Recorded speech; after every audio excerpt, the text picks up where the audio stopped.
Welcome back. Let's straight away get to our stock list of the day. As you've guessed it, it's packed with a lot of earnings, and we have Abhishek starting up. He's had a really busy weekend with a lot of these BFSI numbers. Guys, good morning to all of you as well. Abhishek, let's start with the good. ICICI Bank.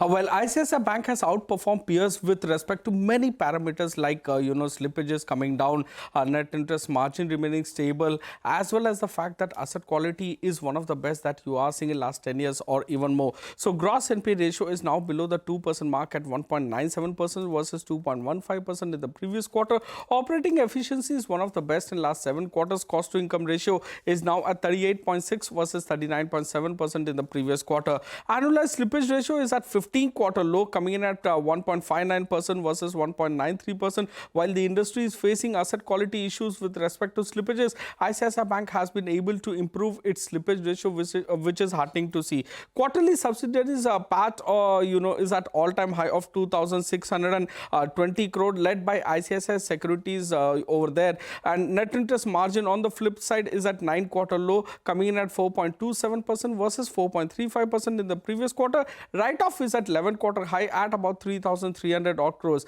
In terms of the P&L, both the ANA and PAT is a beat on our poll. Back to you. All right, Abhishek, thanks a lot for that. I'm looking at Coal India. The numbers look weak in comparison to what the sheet was working with. On the top line, there's a decline of close to around 6.5%, though the other operating income was high, so that's what gave some kind of support to the top line. Well, in terms of offtake, it came in down by close to 3.5%, but that provisional number was already available with us. E-auction as a percentage of the total mix is holding at around 9% odd. The problem was in realizations, because that came down by close to 5.8% odd. And the disappointment is on the FSA realizations per ton, which came in down by close to 5.2% on a year-on-year basis, telling you that the mix actually was unfavorable. E-auction, or more or less on expected lines, well, that was down by close to 13% on a year-on-year basis. It was encouraging to see, though, on a sequential basis, it was up close to around 2.5%. But the blended realization was a bit of a disappointment. Now, e-auction realization as a percentage of FSA, well, that premium is at around 69%. Remember, a few quarters ago, it was more than 100%.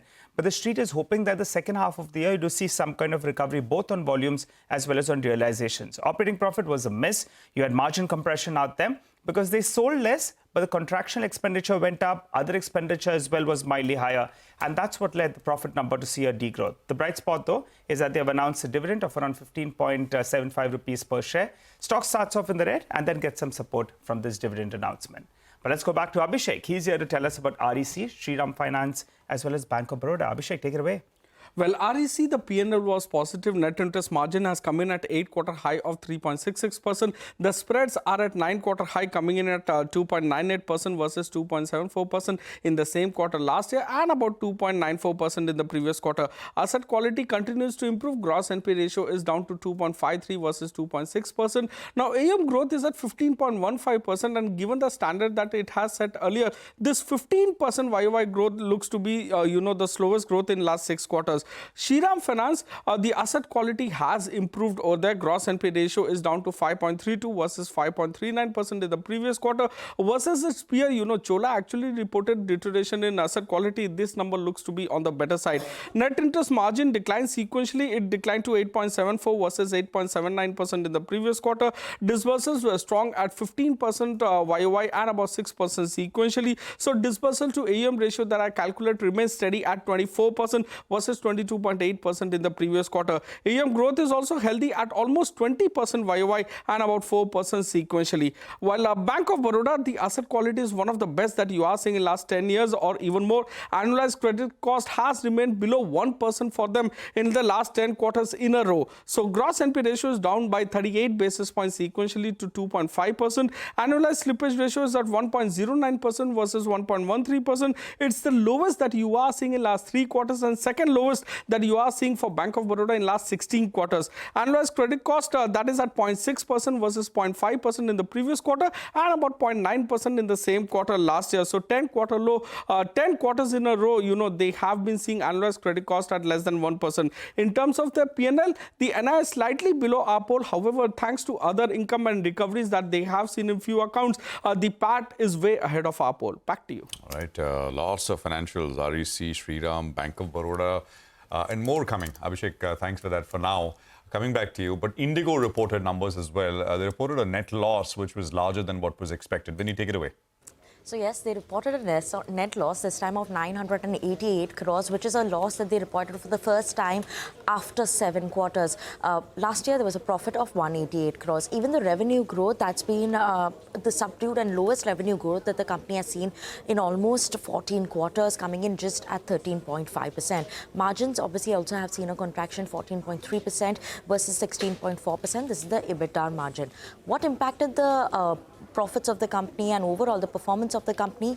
Increased costs, that is fuel costs, that's increased by 13% approximately, while repair and maintenance cost of aircraft, that's also seen an increase of 29%. So that is the main impact, plus forex of around 2,460 crores, which is impacting the profitability of the company. Other than that, grounding, which the company is talking about, grounding of aircrafts, so that is the amount is currently, the number of flights that are grounded is around in the high 60s. They aim to bring it down to sub 40 by the beginning of FY26. So that's something that we should be watching out for in terms of the guidance from the company. Kotak now has maintained their buy call target price of 5,200, but they have lowered their FY27 estimate by 10%. Goldman Sachs also has maintained a buy call target price of 4,800, and they've cut the target price to 4,800. And similarly, Jefferies also has cut the target price. The new target price is 5,100. So we're expecting IndiGo to open in the red, given that they've reported a loss for the first time in almost 7 quarters.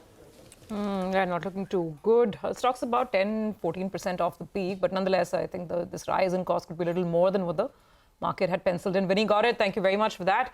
Let's look at DLF now. Sonal is joining in for this one. Sonal, weak trends for DLF this quarter? Oh, yes, it is. In fact, the bookings came in at 17-quarter low, and it was a decline of almost 89% on a sequential basis. The bookings were down 69% on a YY basis. That came in at 692 crore rupees. The company says it was because of moderation in sales on account of delay in receiving requisite approvals for new product launches. So there were no new product launches or project launches that the company saw this quarter. Their operating cash flows saw a decline of 34% on a quarter-on-quarter basis. Their collections were down 5% YY, 25% sequentially to come in at 2,370 crore rupees. However, the company says going forward in the second half, quarterly run rate would be around 3,000 crore rupees for quarterly collections. So their outlook is strong because they say they've got the project approvals now, but second quarter was weak for the company. Okay, all right. Thanks a lot for that, Sonal. Well, let's go back to Abhishek. He's tracking IDFC First Bank and Bandhan Bank. Abhishek, tell us about both these two. Well, both of them have seen stress rising, Nigel, this time around. So IDFC First Bank, the stress has weighed on the earnings and they have increased the credit cost guidance for FY25. So FY25 credit cost is now expected to be at 2.25% versus 1.65% that they had given out earlier with respect to the guidance. The asset quality deteriorated, slippages came in at 2,030 crore. Now, this is a 13-quarter high quarterly slippage run rate that they have seen. Annualized slippage ratio of 3.7% is perhaps a 10-quarter high for them. In terms of the key ratio, the return on asset, one of the key metric in the banking sector, is at 13-quarter low of just 0.25% versus 0.91% in the previous quarter. With respect to Bandhan Bank, again, asset quality deteriorates and stress has risen for them in their balance sheet as well. Slippages are up nearly 25% sequentially. Annualized slippage ratio is increased to 3.5% versus 2.9% in the previous quarter. The EEB stress pool, that has increased by 19% quarter-on-quarter. Asset quality also saw deterioration, 45 basis point increase in their gross NPA ratio on a sequential basis. Back to you. Right, Abhishek, thank you very much for that. So I think it's going to be about financials all the way through. Well, Vivek is now joining us on ITD cementation, that transaction finally coming through. Vivek had reported and told all of you about this earlier. Vivek, congratulations. Tell us. Well, good morning. That's right. So ITD cementation will be in focus. Remember, in July 2024, the parent company, that is the Thai company, Italian Thai Development, had informed the exchanges that they were looking to go ahead and sell stake, the majority stake or the controlling stake in the company. September, we had told you about how Adani Group had emerged as a front runner, and yesterday the company has informed the exchanges that the promoter, Italian Thai Development, is going to sell their entire 46.6% stake to Adani Group entity known as Renew XM DMCC. Now, this particular stake sale of the promoter entity will be happening at 400 rupees a share, which is quite a steep discount to the CMP of close to 540 rupees a share. Along with that, given that there has been a change as far as the controlling of the company is concerned, Adani Group has also made an open offer to acquire a further 26% stake in the company, and this is at a premium to the current market price. The share price of the open offer is at close to 572 rupees a share. Now, when you're talking about the deal market cap, remember the promoter deal market cap at close to 400 rupees a share works out at 25 times FY24 EPS at market cap of close to 600-800 crore. But when you're talking about the open offer market cap, much more palatable, close to 36 times FY24 EPS, close to 9,820 crore rupees is where they're valuing the company for as far as the public shareholders are concerned. All right. Thanks a lot for that, Vivek, and congratulations on that news break. Well, here's a quick recap of all the top stocks that we're discussing. We're looking at ICICI Bank, REC, Shriram Finance, Bank of Baroda, and ITD Cementation. 5 to the green side. Then there are 5 to the red side as well. You have Coal India, IndiGo Aviation, DLF, IDFC First Bank, and Bandhan Bank. So that's about equity. But let's hop across to Manisha Gupta, who joins us as always to tell us what's transpiring in the commodities market. Manisha, morning. Morning, Nigel. Thank you for that. Well, the strength in US dollar index, which is trading above 104, has been one of the reasons that you have seen commodities start with a decline across in the Asian markets. While it is the same case for precious metals and the industrial metals as well, but the deepest of cuts clearly seen in case of the crude oil prices. 4.5% down in Asia right now, and previous week was a 4% gain. So in matter of first hour of trade in Asia itself, we've completely taken off on what was seen as gains in the previous week. We also are trading at a 2-week lows right now. The reason for decline has been Israel's strike against Iran, which has been seen as less severe.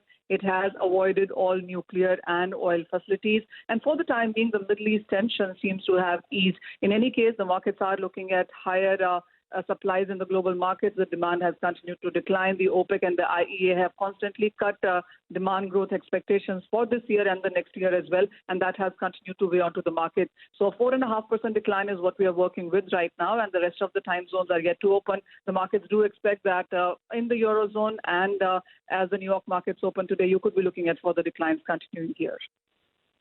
All right, Manisha, thank you very much for that. Appreciate it. This has happened before. There seems to be, the attack seems to be coordinated. Elements of coordination, not completely coordinated. It's like tit for tat. Sort of Iran attacks, Israel strikes back with some fair warning and with the assurance that there will not be sort of a strike back. So elements of coordination, and that I think is the big reason why. If this is really the end to Middle East tensions, we've been waiting for weeks on end for this to finally sort of, come to a climax. Is this it? And if this is it, then maybe oil prices are pricing that with about a 4.5-5% cut this morning. We'll take a quick commercial break here. We're going to come back and discuss all of this with Prakash Diwan, with some individual stock names as well. Stay with us.